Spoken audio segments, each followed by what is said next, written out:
Welcome to the Dollhouse, Book 1, Porcelain Lives, by A.S. Thomas. Prologue. As she pressed her small hand against the cool glass, 6-year-old Gia's wide eyes took in the glittering spires of the dollhouse's central district from the orphanage window. The towers sparkled like crystal chandeliers in the artificial sunlight, casting a rainbow of colors onto the pristine streets below. Billboards covered in shimmering jewels winked and blinked, their screens filled with the impossibly perfect face of Victoria Sterling.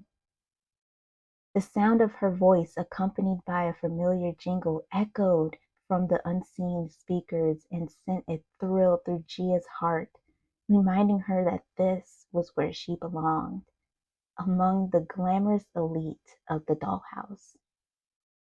"Remember, darlings," Vanessa cooed, her voice therapy sweet. "Perfection is just a treatment away. Visit your local modification chamber today." Gia's fingers unconsciously traced the patches of her pale skin on her arm, stark against her dark complexion. She longed to blend in. She shined to shine like the dolls on the screen behind her. Vanessa scoffed.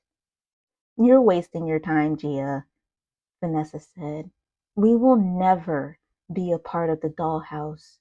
We were born the old way." Gia turned from the window, her eyes wide and hopeful. "But what if we could be, Nessa? What if there's a way?" Vanessa's laugh was sharp, cutting through the air like a knife. "Don't be naive. Look at us." She gestured to herself and then to Gia, her gaze lingering on the patches of vitiligo. "We're damaged goods. The dollhouse doesn't want imperfections." Gia's shoulders slumped, but a flicker of defiance sparked in her chest. "Maybe they'll change the rules. Maybe nothing," Vanessa snapped, her carefully constructed facade cracking for a moment. She strode across the room, grabbing a crumpled magazine from her bedside table. She thrusted it at Gia, jabbing a finger at a glossy image of a doll holding a newborn.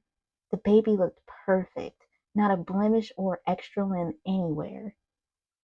Gia's eyes widened as she stared at the image. The baby in the doll's arm was flawless, its skin a uniform porcelain, its features perfectly symmetrical. It looked more like a doll than a real infant. "That's not natural," Gia whispered, her voice trembling. Vanessa's laugh was bitter. "Of course it's not. Nothing in the dollhouse is natural. That's the point." Gia's gaze drifted back to the window, to the shimmering city beyond. The artificial sunlight seemed harsher now, exposing the unnaturalness of it all. She felt a sudden, overwhelming longing for something real, something imperfect. "But we're real," Gia said softly, more to herself than to Vanessa. "Doesn't that count for something?" "No," Vanessa deadpanned, "because someone gave birth to us.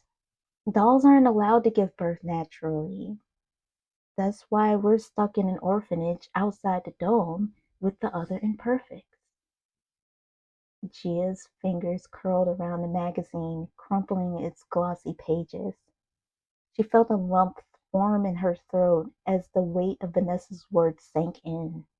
The orphanage suddenly felt smaller, more confining than before. "But but there has to be a way," Gia whispered, her voice barely audible. "We just we can't just stay here stuck forever." Vanessa's eyes softened for a moment. A flicker of vulnerability passed along across her face. Look, Chris, she said using Gia's other name. I've been here longer than you. I've seen girls come and go, always hoping, always dreaming. But the truth is, the dollhouse doesn't want us. We're reminders of what they left behind. Gia turned, Gia turned her back to the window, pressing her forehead against the cool glass. She still had hope that she would prove Vanessa wrong.